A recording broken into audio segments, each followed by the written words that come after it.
Hello, everyone, and welcome to another episode of the BG Show. I am here as always with my co-host for this series, Adam, and we are here to talk about House of the Dragon, episode 4. We're a little late, but we still wanted to get it up. I was traveling. Big episode. Obviously, a lot happened. Maybe a little bit of an uncomfortable episode, depending on who you watched it with. But nevertheless, I guess we won't. So we're not gonna, even though we've seen 5, we won't spoil 5. So if you've only seen up to 4, don't worry about it. We're not talking about 5. We're only talking about 4. But we're gonna get right into spoilers. So this is your official spoiler warning. So I guess, all right, I'll do my, I guess, quick thoughts first, and you your quick thoughts first, right? Overall, good episode. Definitely developing the characters a lot. Obviously, kind of, I guess, ambiguous to say the least on the morality of what's going on in the episode. Relatives having sex with each other and whatnot, but that's the universe that we're in. Overall, I don't really have any hot takes. That's the thing. I just am enjoying the show. I think it's really good. Obviously, I can't compare to the book, so that's why you're here. So give me your quick thoughts. Really, really enjoyed it. Got in a nice little Bracken Blackwood brawl, which was nice to see thrown in for the book readers. And they had Dondarrion and House Mud. They did a nice job just to throw in some tidbits for the book reader. They changed it up because that brawl did happen, but no one dies in that, and the Blackwood actually loses, at least in the book. Overall, huge, huge, huge episode in terms of the three main scenes. Obviously, I think you know what I'm talking about. Daemon and Rhaenyra, Rhaenyra Criston, and Viserys Alicent in terms of sex scenes. Uh, really, really like the episode. Huge story mover, and you can kind of see now, and obviously, like you said, without going into episode 5, massive, massive seeds planted. We saw of what was going on, and for the longest time coming, I think book readers, non-book readers, show watchers only, Rhaenyra and Daemon, they've always had a fondness, and he was going to go all the way. And I personally think the slightest morality in him, he did it. He knew it was his brother, it was his I daughter. don't. Didn't want to do it. So a lot of people are saying it's that. I was listening to podcasts that saying it was impotence that he couldn't have sex with her and that he wanted to. In me personally, I think it came down to two things. It was just straight up his moral compass of like, you know what, he respects his brother at the end of the day, and you saw that first scene with So it him doesn't giving. specify in the book what the reason was. See, the book, and this is the great thing about the book and the show. The book is from, this story part of the book at least is from three different accounts. And you don't know which account is really, which is real. So they changed a lot of stuff up. And this particular thing with Daemon and Rhaenyra, this apparently happened exactly what went down in the book in Mushroom's Accord, which was Daemon was taking her places. They were kissing and fooling around, but she always had feelings for Kristen Cole. She Hmm. went and Cole spurned her. He said Cole never touched her. In the books, in all three accounts, no one thought that she had sex with Kristen. That's literally rule number one. That's like the only thing you can't do. Literally, just do not sleep with her. That's like literally the only rule to Kingsguard. You can literally just beat the shit out of anyone else, do whatever you want. Just don't insult the king and don't sleep with the queen. That's literally his or her the only job when he fucked it up. But Yeah, but as you've seen in Game of Thrones, Kingsguard and Queen or yeah. Princess is pretty common. I mean, Jamie and that's really why she chose him. She kind of probably knew that she wanted to do that anyway, right? Cersei. In the books, she's much younger when he comes to court, Oh, and she's like and you, 7, right? Isn't she like 7? I yeah, read. she's much much younger, and and she grows up with him, and you hear, oh, this is my sworn shield, and like when she approaches him in the books, I guess this is why it was like, oh, I can't do anything. Like I've known you since a little girl, but it turns out, I take, the show is supposed to be the truth. They've said it, and I'm sure it is for the most part, but they've definitely making a lot of changes and are fudging the timeline a lot, especially a lot of changes in next episode, which we'll get to eventually. But I think the Daemon Rhaenyra thing overall, it was him just like he respects his brother too much. He didn't want to do it, and that last moment when she turned around because he took down her pants and pushed her up against the wall. He was ready to go. When she kind of went in and was like, "I'm ready. I want it." I think that turned him off a bit too. and he was just like, ah, "Nah, nah, I don't, no." Also, And it's so what would the so how old was is his age the same in the books, or did they change his age too? How old well, is the he story supposed to be? right now, I would say, like, if this part of the story in the books, maybe he's in his late 20s, early 30s, and obviously in the show, he's already like a mid late 30s guy. I mean, Matt Smith is fucking killing it, but I Yeah. mean, like, they can't control his age. I mean, they're doing their best, but they definitely have aged him up. So they're definitely much younger. So I guess the age gap is a little bit better for whatever it's worth. But she's still much younger. And And this is really oh sorry, what were you gonna say? no, no, no, go continue, No, I was please. just gonna say that this is like, HBO Game of Thrones and any of their content can't shy away from, I guess, going to where other shows don't want to go, like in scenes like this. They can't be worried about morality. Like that is their bread and butter is the books, but I'd say like their second thing is just having these either violence or like their sexual scenes. Like they have stuff in their shows that other shows just don't have. I think it's a big reason why they're popular. True, but and I think a lot of people agree with this. A lot of times, HBO, and not just HBO, but many programs, they'll just throw sex scenes in because they know people like to see people have HBO is sex. obsessed. You can't watch one But HBO show. the difference is all three of these scenes had massive importance. You saw it. The Damon Rhaenyra thing obviously speaks It's out not for random itself. at all. I wouldn't say any of these were random. No, they were not. The Damon Rhaenyra scene obviously speaks out on itself. The Cole Rhaenyra scene, which I've been seeing a lot of things, she was taking advantage of him. He knew, like, first of all, he said no. He could have gotten out of there. He did it. He wanted her. She wanted him. What was done was done. If And yeah, she Loras, did like.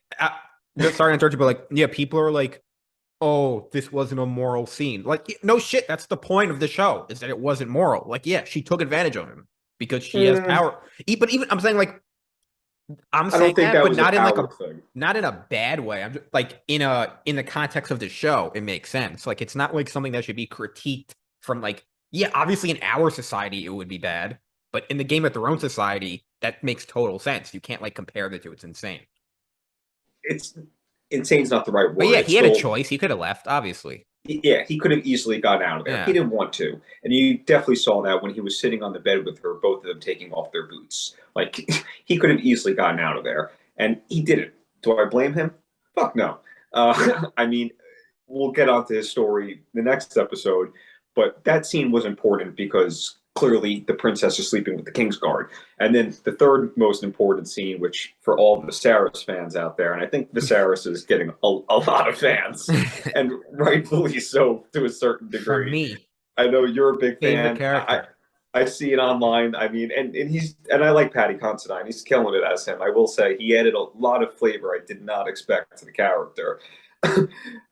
You saw Allison's face during that sex scene. She was called by the handmaid.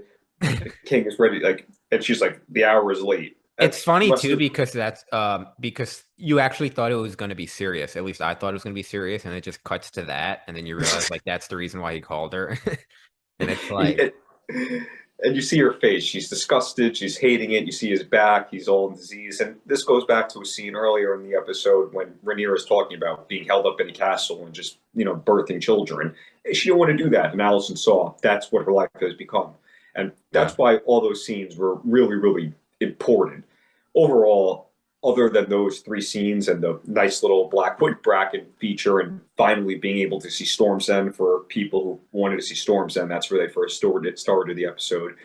It was really nice. And for book people, I think finally seeing the Damon Rhaenyra, okay, it truly happened because in the book, the three things are Damon Rhaenyra Kristen, Damon Rhaenyra Kristen Harwin. And you do see Harwin. That person she bumps into is Harwin. Mhm. And, it's nice to finally see Harwin get a little bit of, screen time because they've been giving, Lionel his fair credit now, especially since the end of the episode, like, is Otto getting stripped. And what do you think of that? Well, I guess people first like I'm sure like a lot of people know this already, but if you don't, Otto is the kicker from the Replacements movie, and if you've seen that movie, like it's fucking hilarious that this is him because he's Well, he's also Little Nicky, one of the oh older yeah, yeah, brothers. yeah, yeah, yeah, of course. Yeah, yeah, yeah, good point. But it's fun. Like I don't even.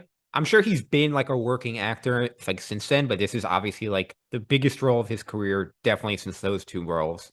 Probably the Oh, biggest ever. But he's doing a really good job. I guess it makes sense. Yeah, I think like this is probably like the one good move Viserys made was stripping him because he finally recognized like, he pretty much says everything's not a big deal. That's the thing with Viserys is that he is like the most normal guy, probably not even just in the show, but including Game of Thrones. Like we've never seen someone in a position of authority who like isn't violent. Like he really hasn't killed other than the animal. Has he sentenced anyone to death in the show yet? I don't no, think so. He hasn't no. done that. The only thing he's turned a blind eye to like some of Damon's antics. I say is like the only negligible thing. And he obviously like married like a young girl, obviously. But other than like within the context of the universe, he's like probably the least violent person we've seen.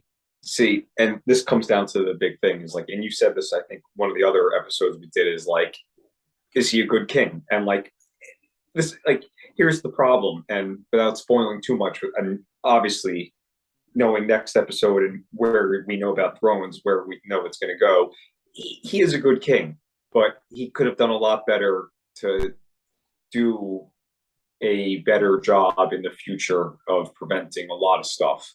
That was probably his biggest flaw is the prevention of the future in certain respects. Hmm. Because overall, he was a peacetime king. You saw when Damon and Rhaenyra and Flea Bottom, she didn't like it, Well, but also, and oh yeah, sorry, keep going. she didn't like it because they were making fun of her and saying she wasn't going to be queen. But that was like an important part. Damon was telling her like people aren't just going to accept you like oh our queen is here finally Mhm. it's like her turn. It was and like they're partying, they're drinking, they're having fun. Like everybody is. So that's like a big part of like why people like Viserys had a pretty good reign, for the most part. Yeah, and I think the interesting thing about the show too is that I don't think it's getting, ripped on for quote unquote woke stuff like a lot of the Disney properties, like, Marvel, because I mean, if you think about it, a lot of this show is about kind of like feminism. You think about it, it's all about like a woman not being accepted as queen and, people not, and trying to change like the old patriarchy and like all these things. But you don't even notice it because it's all within the confines of the story and they're not beating you over the head with it. So you don't even really. So it's like some people notice that, and some other people don't notice that. But I think that's like a good example of trying to of doing both things And I just think other companies have not done a good job of, they think it's like an either or, Well, and it's very so fundamental part of the story. It's like yeah, this is the heir to the Iron Throne. It's a woman, and you yeah. saw in the first episode a woman was passed over just because she was a woman, and they're not trying to throw it in every episode. Like that's just the basis of the Mhm. foundation of the story. And just to go back on Otto, actor Reese Franz, I think his name is, guy's doing a really good job. And I'm not a big Otto fan personally because I love Damon, of course, but he was right in every respect in telling Alicent of what to prepare, what to do, and I think in his position when he told Viserys about like what Rhaenyra did and what Damon was doing with her, he had to tell him because it was going to get back to him eventually. Like he what you saw when he went. There was no precaution. Like he went into a brothel. Clearly, a bunch of people saw him. Like not just the spy. Like everyone there saw like Prince Damon and Princess Rhaenyra are here. Like it was going to come back to him. Like I think there was a smart move to tell him. Hmm. I just think he could have done a slightly better job and just been like, I heard potentially they were in a brothel, they might have been kissing or whatever. He went all out, and I think Viserys was just fed up because he was right, and they had the discussion before. Rhaenyra was like, "I'll marry Laenor, because, but you got to get rid of the hand," and pretty much he, listened to her, and that's what they did. And the other main thing, what I think a lot of people are forgetting, and even me at times when watching the show, supposedly the only people that know about the White Walker situation are Viserys and Rhaenyra. So you have to keep that in the back of our Interesting. minds because that's always looming. Like whatever happens, like this is the bigger threat, and we see that really come to play. Remembering it's just these two, and next episode we sort of see it like firsthand, kind of be like get questioned or kind of like what's going to happen. So overall, really, really good episode. Book people probably were loving. Damon really did go and do it. I wanted him to go all the way personally. What about you? Um, yeah, I really like the episode. I like not knowing what's going to happen. Trying to avoid spoilers. Um, yeah, I'm just curious about this time jump. I don't think it's a spoiler. It's been well documented. Obviously, like some of the actors are going to switch up. I won't say which ones, but there's already been time jumps. There'll be a more drastic time jump. I think the biggest difference in this show is that it doesn't like it's more like it's a smaller story, even with the dragons, because it's you're not like hopping like when you're watching Game of Thrones, you're in King's Landing and then you're with Daenerys and then you're with the Starks. This is just you're pretty much with the main characters all the time. Like sometimes you go to other places, but an hour show where they're really able to develop the characters. Um and I think the strongest part of the show is that every character has a motivation now, if you really think about it. You kind of know why everyone's doing what they're doing. Even the side characters like Corlys and Otto, you kind of understand what they're doing. They're playing Um, the game. yeah, so I think that the most important stuff was building stakes because that was the biggest criticism was like, oh, why do I care about a prequel if I already know how Game of Thrones ends? But I think they've definitely jumped that hurdle successfully. So but they have to still land the show. They can't afford another bad ending, obviously. Well, I shouldn't even say bad ending because there'll be a season two. So it'll probably be fine. Um, but This is yeah, that'll end. Yeah. Do you have any more I, thoughts on four? other than what I was going to say is I think really the main thing about how well they end it is going to be how quick this type of pace comes because once the dance is officially started, it should not come this quickly. It should be a more slower, like a season 2, 3, 4 pace. Overall, episode 4 was fucking great. I think episode 5 was slightly better, and we'll be talking about that soon. Overall, love that they captured really the sex scenes to make it really really important and not just like great more Yeah. sex scenes and Viserys deteriorating by the episodes. We saw his back not Sure, looking good. maybe. All right. So that ends our episode 4 review. We're gonna do 5 right now. Thanks again, guys, for watching. If you're one of my subscribers, if you're not one of my subscribers, subscribe. We're 20 away from 100, which is my first goal. Thanks again, guys, for watching, and we'll see you on the next one. Bye, guys.